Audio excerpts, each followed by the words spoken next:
Hello everyone. Recently, Shanti Bill has been introduced in the Parliament. To give us a better understanding about nuclear energy and the geopolitics around it, we have our international organization faculty, Chandru sir. Vanakkam sir. Vanakkam. Sir, what is Shanti Bill? And it has been introduced in the Parliament right now. Please explain that to us, sir. Yes, actually, Shanti Bill is a kind of reform the nuclear sector. Actually, there are three important things introduced in the Shanti Bill. First one, they repealed two major acts. One is Atomic Energy Act 1962. Next one, Civil Liability Nuclear Damage Act 2010. These two acts were repealed, and a common legislation was introduced in the name of Shanti Bill. So this bill was introduced with the intention of making major reform in the nuclear sector. Another important development in the bill is a regulatory board was introduced in the name of Atomic Energy Regulatory Board. So this board will have its own mandates to regulate this sector. It is expected that this bill will encourage this nuclear sector to produce more amount of electricity to meet India's energy needs in future. So why is this bill introduced right now, sir? Please explain the timeline to us. See, actually, this bill was planned almost 2 years back. When, in India, we introduced a Nuclear Liability Act with some conditions. The conditions are a bit deviated from international norms. So in 2015, when Barack Obama came to India, so Indian government assured that the problems or the issues in the Nuclear Liability Act will be solved through insurance pool. But that was not happened. Then again, what happened in 2019 and 20, during that time, when Trump was president, during the last year of his tenure, our Prime Minister assured that again the problems or the hiccups in the Nuclear Act, the Civil Nuclear Liability Act will be solved. But again, nothing happened. So finally, in 2025 February, when our Prime Minister visited the United States, and actually he visited France first to participate in the AA summit. Second, he went to US. So in that visit, it was informed through media to the international community that India is going for major reform. So a reason why a reform is required means we enacted a law in 2010 which is deviated from international norms. So for example, under Vienna Convention and other international protocols, in case of a nuclear damage, the liability lies only with the operator. It is called exclusive liability of operator or strict liability of operators.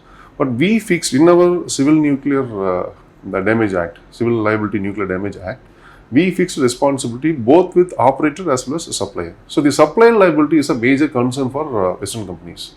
So they were demanding Indian governments to change this class, that is section 17 of this Civil Liability Nuclear Damage Act. Accordingly, we introduced this bill right now. So actually it is a long-standing demand from Western countries, particularly from the United States. They were very much interested to do nuclear business with India. So to encourage the nuclear industries to collaborate with the Indian system, they wanted to amend this act. So accordingly, actually it was a kind of negotiation for almost past 15 years. So now only this act was passed. Sir, as you said, supplier without any income cannot take the responsibility. True, sir. So what is the significance of nuclear energy in the development of India as an economy, sir? Okay, see, actually there are few things. First is India is energy hungry economy. The past 25 years or more than that, we are exploring all the possibilities to meet our energy needs. Previously, we expanded our fossil fuel source regions. Now we started exploring other source of energy. So one is renewable energy, but we have some limitations. Even though we have potential for the renewable energies, we have some limitations. Another important thing is nuclear. In 2015, Paris Climate Agreement was signed. In that agreement, it was unanimously agreed by all the members of the United Nations Convention, Framework Convention on Climate Change, the global average temperature should be kept below 1.5 degrees Celsius, preferably 1.5 degrees Celsius below pre-industrial level. So in that context, we have to explore non-fossil fuel energy sources. So either renewable energy or nuclear. And according to this Paris Climate Agreement, we updated our INDC, Intended National Determined Contribution, in which India agreed that by 2030, our GDP intensity of emission, the emission intensity of our GDP will be reduced by 45%. Another important thing is we will improve our non-fossil fuel, renewable energy resources by at least 50% from the total energy needs. So these are the two commitments made by India in our first INDC. There is a first thing. Second, we are in the process of rapid industrialization and rapid urbanization. So we need electricity. So these are the few reasons why we are exploring nuclear. And other important reason is in the global scale. After Fukushima episode, in the global level, majority of Western countries wanted to stop their nuclear expansion plan. But after this Paris Climate Agreement, there is no option. To meet your energy need, definitely you should go with nuclear energy. So that is the reason India is pushing for nuclear reform. So this is the most important step. Sir, after listening to what you said right now, this doesn't seem just like a science concept. It seems like a geopolitical issue. When did this become a geopolitical issue, sir? See, actually, we have history of nuclear sector since 1940s in India. So the father of India's nuclear program, Homi Babaji. So he is considered father of nuclear program of India. So during his period itself, we started exploring nuclear energy, but only for peaceful purposes. But when our neighbor conducted nuclear test in 1964, then NPT was introduced. According to NPT, the entire world was divided into two groups of states. One is nuclear weapon states, second one non-nuclear weapon states. Those who conducted nuclear test till 1st January 1967 were considered or legally recognized as nuclear weapon states, and all other states will be called as non-nuclear weapon states. The non-nuclear weapon states cannot have nuclear weapons. So the entire world was divided into haves and have-nots. And see, originally India was very much interested for nuclear disarmament and the peaceful use of nuclear energy and all. But what happened when our neighbor conducted nuclear test in 1964, then it is very much important for us, because if you want to secure national security, you need a similar weapon. Because when your neighbor is equipped with a sophisticated weapon, you cannot compromise your national security. So we aspire to have a nuclear weapon. But in 1974, we conducted nuclear test in May, and the test was declared as a nuclear test for peaceful purposes. But what happened? The Western countries and the global community criticized India in such a way that the nuclear technology was transferred to India for peaceful purposes, because in 1953 there was a scheme and there was a project introduced by Eisenhower government in the United States. It is called as Autumn for Peace program. So under the program, India and some other countries got nuclear technologies, but only basic technologies for peaceful purposes. And part of this program, Canada supplied some nuclear reactors in the project name called CIRUS, Canada India Reactor Utility Service. That is the scheme, name of the scheme.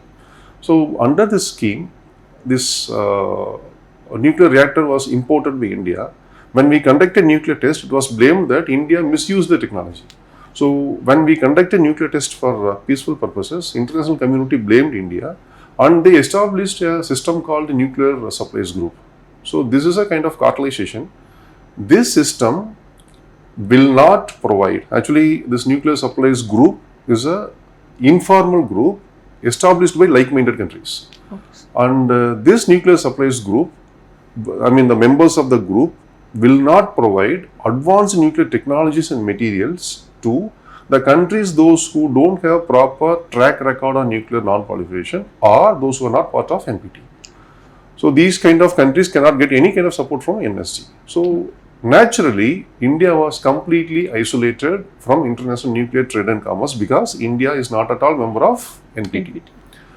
So from 1974 till 2006, India was completely isolated. Only Russia supported to some extent. So we were sustaining or we were continuing our nuclear program mainly with our domestic support. So in 2006, Dr. Manmohan Singh, then Indian Prime Minister, and Mr. George Bush, then US President, agreed to strengthen our relations. See, personally, I will say that this 2006 civil nuclear agreement between India and US can be considered as a watershed event, because if you see the bilateral relations between India and United States, you can see a visible change after 2006. So in 2006, this civil nuclear agreement was initiated, and after the approval of both the parliament, like in Indian Parliament, US Congress, the agreement was implemented in 2008. This agreement is also called as, simply it is called as 123 agreement, because why it is called as 123 agreement means they have an act. United States have an act. The act is called US Atomic Energy Act 1954. In that act, 123rd provision will not allow US government to have nuclear trade and commerce with countries like India. It means the countries, those who don't have proper track record on nuclear non-proliferation, or the countries not part of NPT cannot get support from the United States. Originally, United States supported India, but after 1974, they imposed nuclear sanction on India. So the main purpose of this 123 agreement is to end this isolation. So whatever nuclear sanctions imposed on India in 1974 by the Western countries, most of the sanctions will be lifted. That's the purpose of this agreement. So this 123 agreement was signed. This 123 agreement is not exclusive between India and the US. Okay. Similar to India, totally 26 countries, including India. So totally 26 countries have signed this 123 agreement with the United States to get some exemptions or to get stronger cooperation in the nuclear field. Okay, so that's the purpose of this agreement. This agreement was signed with the objective or with the aim of nuclear collaboration between India and United States. So India agreed, under this agreement, India agreed that our nuclear program will be divided into two group of system. One is civilian purpose, second one strategic purpose. And the United States agreed that they will help or they will influence international community, including NSG, to lift the sanctions, that is nuclear sanctions imposed on India after 1974. First, US will remove their own sanctions. Second, they will influence international community, including NSG, to lift their sanctions imposed on India. So these are the mutual agreement. See, this is a basic idea. Once the Indian nuclear system is divided into two categories, some of the nuclear, whichever coming under this civil nuclear facilities, will be kept under IAEA. And another, the strategic type of nuclear reactors, we can continue with our own domestic support. Okay. So this is the idea. So, and another important thing is, under this 123 agreement, we can import uranium, so we can get uninterrupted fuel supply to feed our nuclear reactors. Second, other important point is, US companies will be part of India's nuclear program. So here the problem is, we have a unique system. If you go to Western world, like US, or if you go to any Western countries, mostly private companies are allowed in the nuclear sector. But in India, it is 100% reserved. Till the Shanti Bill, it is 100% reserved for government. Yes. So we have a company called Nuclear Power Corporation of India Limited, NPCEL. Yeah. That is the only company operating majority of nuclear reactors in India. Almost all the nuclear reactors are operated by this. So in this context, if you see this system, Western companies will play a role in the name of supplies. They will supply technology, they will supply material, and totally the reactors will be supplied by Western companies. Okay. But once the nuclear reactor is established, the operation will be done by our NPC. So general practice is, universally we have some global governance or global system in the name of Vienna Convention on Nuclear Liability. Okay. So under this system, we have to enact a domestic law in our parliament in accordance with the Vienna Convention. It means, if there is a disaster, nuclear disaster, someone should take responsibility for compensation. Okay. So here under international practice, it is actually practice followed by majority of states under International Atomic Energy Agency system. So what happened based on the international practice in 2010, once the nuclear trade and commerce was facilitated through the Indo-US civil nuclear deal, we enacted a domestic law in our parliament in 2010 that is called Civil Liability Nuclear Damage Act. So under this act, we included section 17, the important contentious section. See, when all Western countries followed strict operator liability, we fixed liability with the supplier. Okay, so major stake with operator, but still there is a possibility for a supplier, or there may be a possibility for operator to get money from supplier. In such a way, we enacted a law. Okay. That is the most contentious one. So mainly because of this 17th section, no foreign company was interested to do business or to establish nuclear reactors in India. Originally, two companies, still I can remember, I think 2009 and 2010, Westinghouse, a US company, planned one of the largest nuclear power complex in Andhra Pradesh. Okay. Another company called Areva, it's a French company, they proposed one of the largest, I think it might be the world's largest nuclear power complex in Jaitapur, Maharashtra. Okay. So these are the two projects immediately announced by two states. One is by US, one is by France. Nice. But nothing materialized mainly because of this 2010 Act. Okay.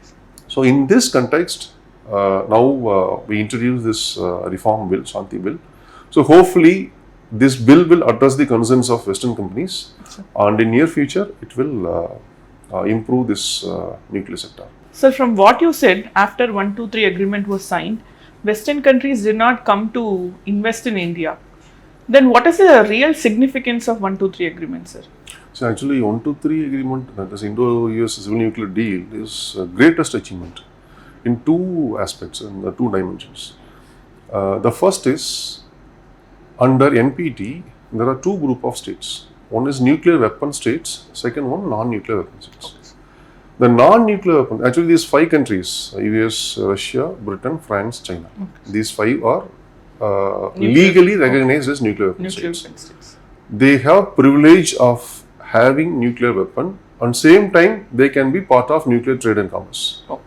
But if you take this non-nuclear weapon states, if they prefer nuclear technology, they cannot have nuclear weapon, because under Article 3 of NPT, all non-nuclear weapon states, whoever having the nuclear program, should establish an agreement, exclusive agreement with International Atomic Energy Agency for verification purpose. Okay. So if you run nuclear program, if you need technology, if you want to be a part of nuclear trade and commerce, then you cannot prefer nuclear weapon. Instead of that, you will prefer only nuclear advanced technologies. Okay. In case if you prefer nuclear weapon, then you cannot be part of trade and commerce. Okay. So you can choose either this one or that one. India refused to accept NPT, and in 1974 we conducted a test. In 1998 we conducted a second test. Okay. In 1998, after second test, we formally declared to the international community we are a nuclear weapon state, full-fledged nuclear weapon state. So it is believed that multiple tests would have conducted by Indian government in 1998. So after 1998, India emerged as a full-fledged nuclear weapon state. And in 1974 itself, India was completely isolated in international nuclear trade and commerce because we preferred nuclear weapon technology. So when we prefer nuclear weapon technology, definitely India will not be allowed into the nuclear business. So we refused to accept NPT. We conducted a nuclear test. So definitely no country will be interested to have trade and commerce with India. So in this situation, if you see the 123, so under 123, it was mutually agreed between India and US in such a way that we will divide our nuclear facilities into two. In the strategic nuclear facilities, there is no role for any other country. So we can sustain our nuclear activities for our weapon purpose with our indigenous support. Okay. So no issues at all. Okay. But while coming to civil nuclear system or civil nuclear program, all Western countries who are interested can be part of our nuclear business. There is no restriction or there is no compulsion for India to give up our nuclear program. Okay. India is the only country in the entire world recognized by international community uniquely. That is, we are not at all part of NPT, okay, and we are nuclear weapon state, but still we are in the part of nuclear trade and business. This privilege is given only to India. 1, 2, 3 agreement. No other country in the world achieved this kind of achievement. So Okay. this is the greatest achievement. True, sir. So it means whatever privileges given to nuclear weapon states under NPT, all privileges we have. We have. Okay. We have nuclear weapons and we are part of nuclear trade and commerce. Nuclear trade and commerce. So it means indirectly India is recognized as nuclear weapon state. So after 5 countries, we are the 6th country. See, not directly, not legally, there is no international agreement to recognize India as a nuclear weapon state. But indirectly, it is mutually agreed by all the states. So indirectly, India was declared as, or not declared, recognized as nuclear weapon state. That's the first one. Second, other important achievement, even though we failed in attracting nuclear investments after the 2008, 2009, but another important achievement of this 123 agreement is, this 123 agreement, or the Indo-US Civil Nuclear Agreement, ensured uninterrupted fuel supply for our nuclear reactors. So after 123 agreement, we signed similar civil nuclear agreements with 14 different countries. Mainly with the countries, those who are producing or exporting uranium. So major uranium exporting states or major uranium producing states came forward to join with India in our civil nuclear program. So we ensured uninterrupted fuel supply for our nuclear reactors. So these are the 2 major achievements of 1, 2, 3. You gave us a clear understanding about this.